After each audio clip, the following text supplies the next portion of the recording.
हाँ जी फ्रेंड्स, क्या हाल चाल। Welcome with Kritika Sao. So friends, जैसा कि आप लोगों ने अभी तक देख ही लिया होगा, जनाब ने अपना व्लॉग अपलोड कर दिया है जिस पे जो मेन कंटेंट था रिज़ा के बर्थडे का वो आप लोगों को देखने को मिल ही गया होगा। मैंने अपने लास्ट पॉडकास्ट में भी बोला था ये चीज़ कि जो मेन लाइमलाइट वाले व्लॉग्स होते हैं, जो फेमस होने वाले व्लॉग्स होते हैं जिसमें मेन कंटेंट होता है, वो जनाब ही अपलोड करेंगे, उनके अलावा कोई और अपलोड नहीं कर सकता। एंड सेम चीज़ यही हुआ, जब तक जनाब ने अपलोड नहीं किया रिज़ा का बर्थडे, तब तक किसी में भी इतनी हैसियत नहीं थी, किसी की भी इतनी औकात नहीं थी कि कोई अपलोड कर देगा रिज़ा का बर्थडे का व्लॉग। अब जनाब ने अपलोड कर दिया है एंड बोला भी है कि रिज़ा के बर्थडे का व्लॉग मैंने ज़्यादा शूट नहीं किया, सिर्फ ब्रिंगिंग शूट किया एंड बाकी सब आप सबा के व्लॉग में देखोगे। तो मतलब जनाब ने खुद ही अपने मुंह से ये चीज़ रिवील कर दी है कि हाँ, जो मेन कंटेंट होता है वो पहले जनाब दिखा देते हैं, उसकी एक आध क्लिप्स वो दिखा देते हैं, देन बाकी का जितना भी बस बचा कुचा घिसा पिटा रहेगा वो तो आपको बाकी दोनों के व्लॉग्स में देखने को मिल ही जाएंगे। तो ये चीज़ जनाब ने भी अपने व्लॉग्स में रिवील कर दी एंड हम तो ये बात कहते ही थे। तो आई होप कि अब अंधभक्तों को समझ में आ जाए कि हाँ, जनाब असलियत में क्या है। एंड मुझे ये चीज़ सबसे अजीब लगी कि जनाब ने जब ब्लॉग में ये बात बोली कि उन्हें आज रिहर्सल से आने में लेट हो गया, सॉरी रिहर्सल से नहीं, शूट से, बिकॉज़ वो मंडे का डेट था एंड मंडे के डेट पे जनाब का शूट होता है, तो जनाब को वहाँ से आने में लेट हो गई और रात के कम से कम आई थिंक 1:30 के आसपास जनाब ने बोला कि 1:30 बज रहे थे। तो 12 बजे के बाद रिज़ा का केक कटिंग होने का था एंड पूरी फैमिली वहाँ पे बैठी हुई है जनाब के इंतज़ार में। मतलब मैं तो हमेशा ही बोलती हूँ कि मुझे ये बात कभी समझ नहीं आई कि ज़रूरी क्या है कि 12 बजे रात को ही केक कट करना है, ये कंपलसरी क्यों है। एंड अगर आप ये चीज़ कर भी रहे हो तो ठीक है, जनाब नहीं है तो क्या फ़र्क पड़ गया। ऐसा तो नहीं है कि जनाब नहीं है तो ठीक है व्लॉग शूट नहीं होगा बिकॉज़ जनाब नहीं है, ऐसी बात तो नहीं है। किसी भी के फ़ोन से आप लोग व्लॉग शूट कर सकते हो, क्लिप शूट कर सकते हो एंड फिर एडिट करके उसको जनाब के व्लॉग्स में अपलोड कर सकते हो। ये कंपलसरी नहीं है कि जनाब रहेंगे तब जनाब ही शूट करेंगे। जनाब कितने मेहनती है एंड कितने सारे व्लॉग्स वो खुद से शूट करते हैं, वो तो खैर सबको पता है। तो इस टाइम पे 12 बजे के बाद 1:30 बजे रात तक सबको जगा करके रखना, एवरी सिंगल पर्सन, सब वहाँ पे जगे हुए थे। इवन इन्होंने अपने पापा की हेल्थ तक का केयर नहीं किया। उतनी बूढ़ी अम्मा, उनके हेल्थ का भी केयर नहीं किया कि रात के 1:30 बज रहे हैं एंड अम्मा को जगा करके बैठा करके रखा हुआ है इन लोगों ने, पापा को बैठा करके रखा हुआ है। क्यों? क्योंकि जनाब नहीं आए हैं। तो जब तक जनाब नहीं आएंगे तब तक केक कटिंग नहीं होगा। सोचिए, मतलब इन लोगों के घर में लड़का और लड़की में कितना ज़्यादा भेदभाव है कि जब तक जनाब नहीं आएंगे तब तक कोई केक नहीं कट कर सकता। क्यों? क्योंकि केक कट हो जाएगा तो वहाँ पे जनाब का रहना ज़रूरी है। जनाब नहीं रहेंगे तो शूट कैसे होगा, व्लॉग शूट नहीं होगा तो फिर जनाब व्लॉग अपलोड कैसे करेंगे। मतलब यार, अपने आगे इन लोगों को कुछ भी नज़र नहीं आता कि उतनी बूढ़ी ओल्ड एज की अम्मा है, उनकी हेल्थ पे क्या असर पड़ेगा। पापा की तबीयत ऑलरेडी ख़राब रहती है, उनके हेल्थ पे क्या असर पड़ेगा। बच्चों के एग्ज़ाम्स चल रहे हैं, वो 1:30 बजे रात तक अगर जगे रहेंगे देन फिर उनके एग्ज़ाम्स पे कितना ज़्यादा असर होगा, वो कैसे फोकस कर पाएंगे अपने पढ़ाई पे। कुछ भी नहीं, कुछ भी मतलब नहीं है इन लोगों को, सिर्फ अपने आप से मतलब है, सिर्फ एक मतलब क्या बोलता है ना उसको, दिखावा करना।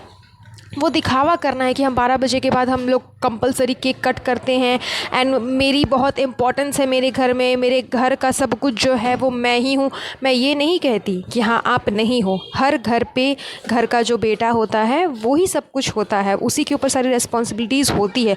लेकिन इसका ये मतलब नहीं कि उसके बिना कुछ हो ही नहीं सकता।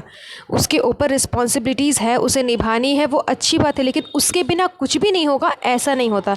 एंड ये चीज़ ये लोग दिखाते हैं, प्रिटेंड करते हैं कि जनाब के बिना कुछ भी नहीं हो सकता। जब तक जनाब नहीं आएंगे तब तक कुछ होगा ही नहीं घर में।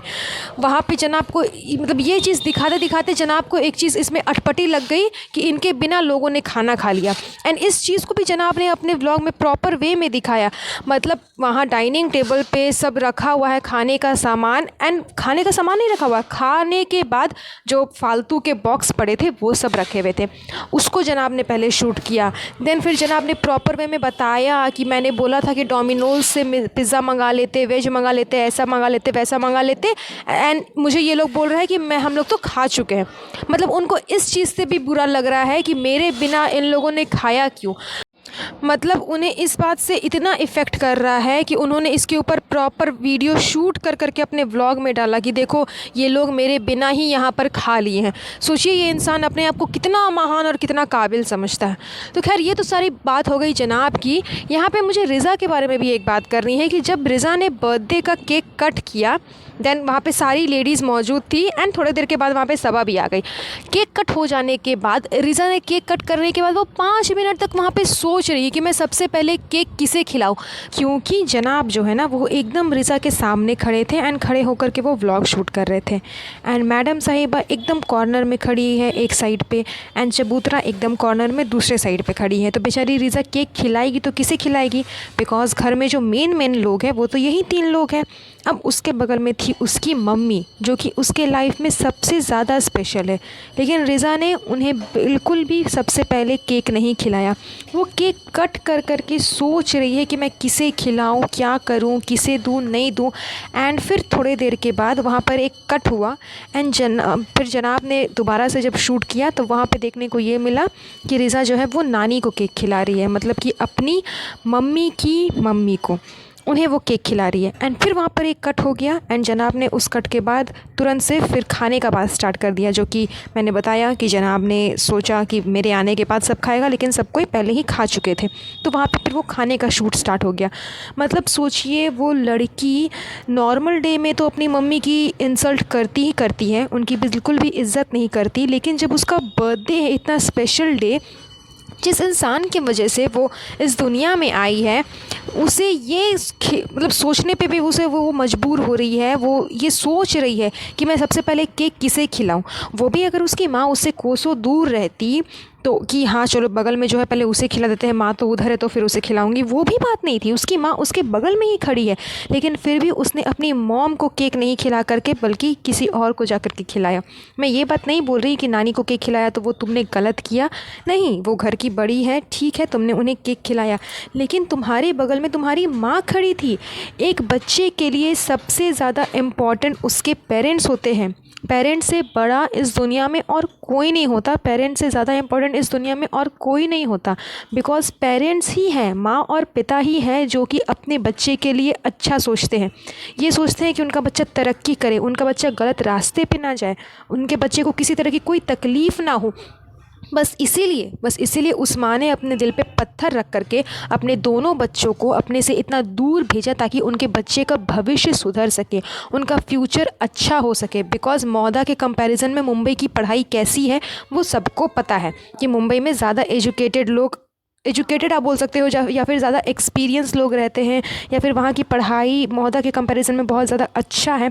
इसलिए उस माँ ने इतना बड़ा सैक्रिफाइस किया, वरना कोई भी माँ अपने बच्चों को अपने आप से अलग नहीं करती। तो उन्होंने जब इतना बड़ा सैक्रिफाइस किया सिर्फ और सिर्फ अपने बच्चों के लिए, तो बच्चों का भी कुछ फ़र्ज़ बनता है। अरे वो आपसे मांगती क्या है, कम से कम थोड़ी सी रिस्पेक्ट तो आप अपनी मदर को दे ही सकते हो, अपनापन तो दिखा ही सकते हो। लेकिन ये दोनों बच्चे, मतलब मैंने आज तक बच्चों के ऊपर में ज़्यादा बात नहीं की, लेकिन इनकी हरकतें अब देख करके मुझे लगता है कि दोनों बच्चों पे लानत है कि एंड ये बात मैं सिर्फ इसीलिए कह रही हूँ बिकॉज़ दोनों बच्चों को अपने माँ बाप की बिल्कुल सी भी फ़िक्र नहीं है, बिल्कुल भी केयर नहीं है।